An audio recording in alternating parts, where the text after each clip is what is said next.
Biotechnology के दूसरे tool की बात करें तो दूसरा टूल वेक्टर होता है। और ये काम कैसे करता है और वेक्टर क्या होता है, तो वेक्टर एक प्रकार का डीएनए ही है।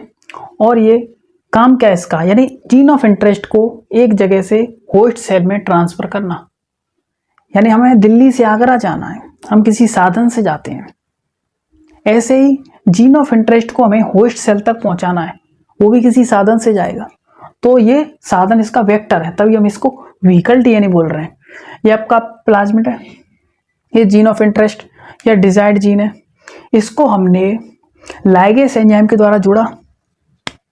लाइगेज एंजाइम के द्वारा जोड़ेंगे तो जीन ऑफ इंटरेस्ट या डिजायर्ड जीन यहाँ पे जुड़ गया। जब दो अलग अलग डीएनए जुड़ते हैं तो हम इसको रिकॉम्बिनेंट डीएनए बोलते हैं। तो रिकॉम्बिनेंट डीएनए, अब इसको हम होस्ट सेल में ट्रांसफर कर दिया।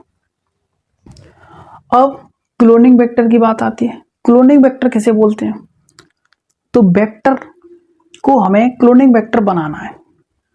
इसके लिए कौन कौन से फीचर्स जरूरी हैं, तो इसके लिए जो स्पेशल फीचर होते हैं उसमें सबसे पहला है origin of replication, ORI short form में।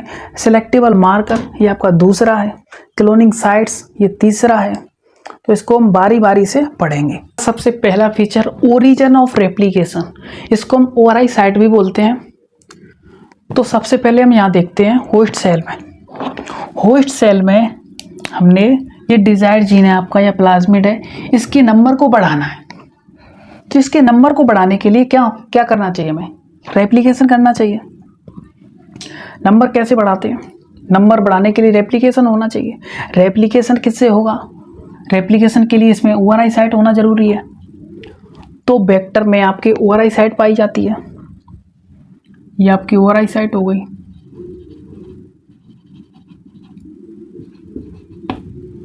वेक्टर में ORI हो गई, वेक्टर में होगी तो रिकॉम्बिनेंट डीएनए में भी ORI साइट पाई जाएगी।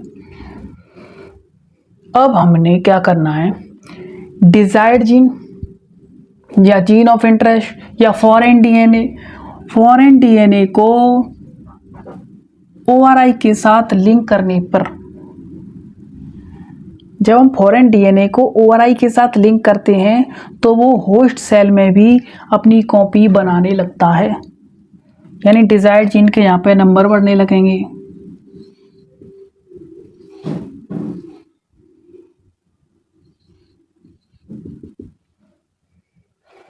और नंबर ज़्यादा भी हो सकते हैं। होस्ट सेल में प्लाज्मिड के नंबर ज़्यादा भी हो सकते हैं। तो इनको कंट्रोल करने का काम कौन करेगा, ORI।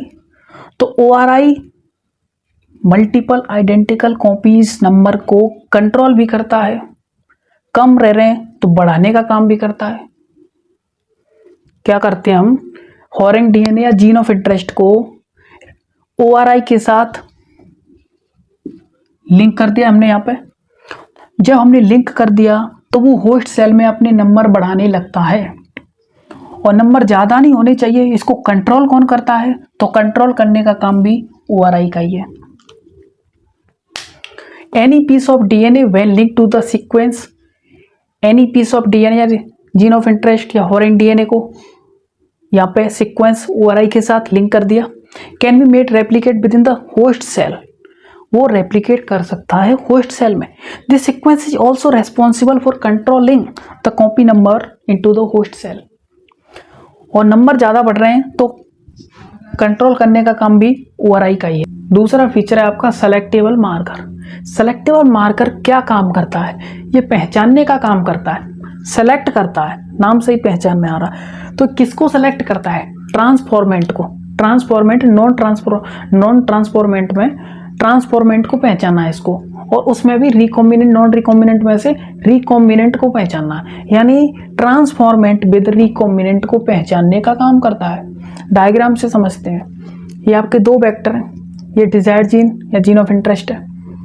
अब दो वेक्टर में से दो पॉसिबिलिटी बनते हैं। एक वेक्टर सेल्फ लाइगेट हो जाता है जिसे हम नॉन रिकॉम्बिनेंट बोलते हैं, और दूसरा वेक्टर है लाइगेज एंजाइम के द्वारा जुड़कर जीन ऑफ इंटरेस्ट से रिकॉम्बिनेंट डीएनए बना लेता है। इसमें भी तीन पॉसिबिलिटी बनती हैं। इन दोनों में से ये होस्ट सेल है आपकी, यहाँ पे से कोई नहीं गया, पहला केस बनता है इसमें कोई नहीं गया, होस्ट सेल में कोई ट्रांसफर नहीं हुआ, तो उसे हम बोलते हैं नॉन रिकॉम्बिनेंट। अब इन दोनों में से एक जा सकता है, तो नॉन रिकॉम्बिनेंट वाला गया, तो इसे बोलते हैं ट्रांसफर तो हुआ है, इसमें तो ट्रांसफर ही नहीं हुआ, तो नॉन ट्रांसफॉर्मेंट बोल रहे हैं इसको हम।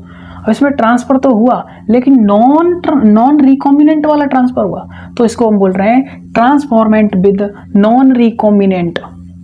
और इसमें रिकॉम्बिनेंट वाला ट्रांसफर होगा, तो इसको हम बोलेंगे transformant with recombinant. Selectable marker transformant with recombinant को ही चूज करता है, क्योंकि इसमें जीन ऑफ इंटरेस्ट है या डिजायर्ड जीन इसमें पाई जाती है। सेलेक्टेबल मार्कर के एग्जाम्पल की बात करें तो इनमें एंटीबायोटिक रेजिस्टेंट जीन मिलती है।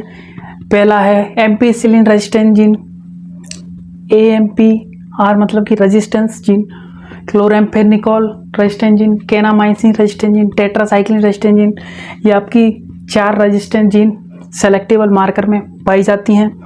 और ये NCERT की लाइन है, the normal E coli cells do not carry resistance against any of these antibiotics. यानी नॉर्मल इक्वलाई सेल को अपन एंटीबायोटिक वाले मीडियम में ग्रो करवाते हैं तो वो मर जाएगी। इसका मतलब है नॉर्मल इक्वलाई सेल के पास एंटीबायोटिक के अगेंस्ट कोई भी रेजिस्टेंस जीन नहीं है। समझ में आ गई बात? एंटीबायोटिक वाले मीडियम में ग्रो करवाएंगे तो वो मर जाएगी। तीसरा फीचर आपका क्लोनिंग साइट। इसमें हम देखते हैं a vector should have restriction site for many restriction enzyme. यानी वेक्टर के पास बहुत सारे रेस्ट्रिक्शन एंजाइम की साइट होती हैं, ये साइट होनी चाहिए, बहुत सारे रेस्ट्रिक्शन एंजाइम की साइट होनी चाहिए, लेकिन एक रेस्ट्रिक्शन एंजाइम के लिए एक यूनिक रेस्ट्रिक्शन साइट होनी चाहिए।